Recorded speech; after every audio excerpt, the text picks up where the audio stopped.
I shot this image as a standard RAW file using my Canon camera, but to create a custom profile we need to use a DNG file.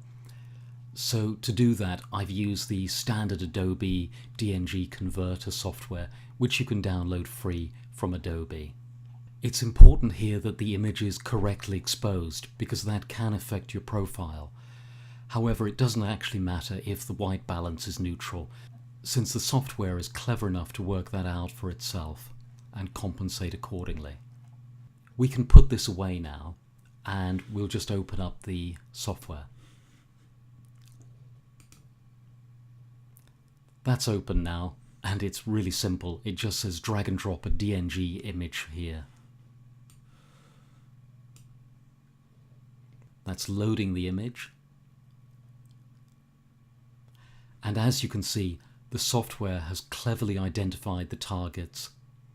Okay, so in this case all we have to do is press the Create Profile button and now save the profile with an appropriate name.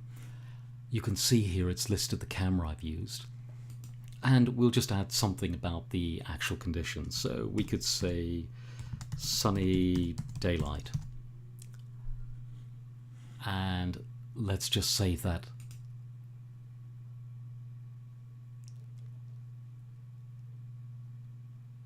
The profile has been created and there's a little note about maybe needing to restart your application. In fact, if Lightroom or Photoshop are open, you'll need to restart them for the profile to become available. You'll see there's another option up here for dual illuminant DNG. In a case like this, you could drop two separate DNG files with different lighting conditions. One might be for tungsten, one might be for daylight, for example, and that would create you a profile that would handle a situation of mixed lighting with those two sources relatively well. In these circumstances, I tend to prefer just to make a custom profile in that actual situation. So let's just close this and quit the app. Okay. So we're inside Lightroom now and we have our image open. As you can see over here in the basic panel, everything is as shot. There have been no adjustments made at all. I've set the clipping warning to show us of any problems, and you can see here there's nothing really flashing or warning us. It's a good exposure basically.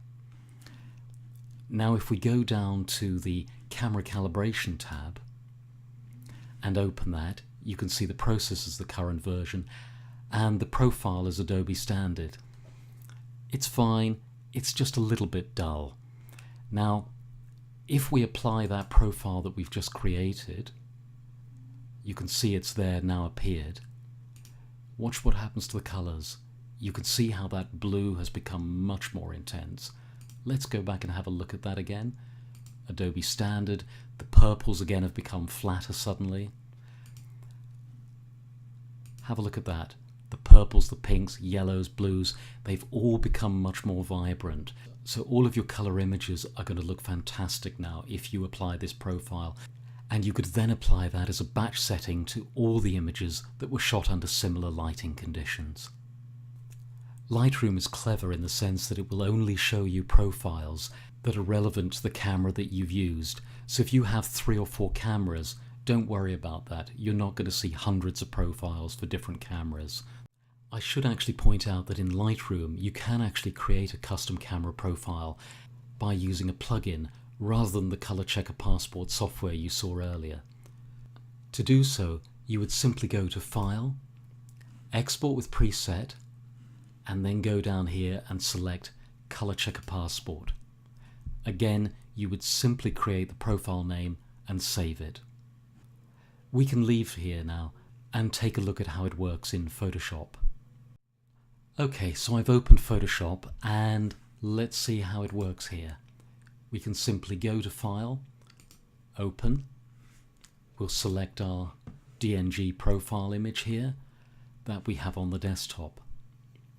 And we'll open that now in Camera Raw. You can see again here, everything is as shot. You simply go here to the Camera Calibration tab, Here it's on Adobe Standard, but instead we're going to select this profile that we've just created, and exactly the same way as you saw it in Lightroom, the colors are going to change. They're both using the same color engine. You're going to obtain essentially identical results. Just like with Lightroom, whenever you're in this sort of lighting condition, apply that profile and you're good to go. Your colors are going to look fantastic now. And best of all, if you're shooting with different cameras, maybe a Nikon and a Canon, or different camera models within the same brand even, they're going to look remarkably consistent because they've all been profiled now to a specific standard. That's really all there is to it, and it's a very simple process indeed. Make sure you check out our other videos as well.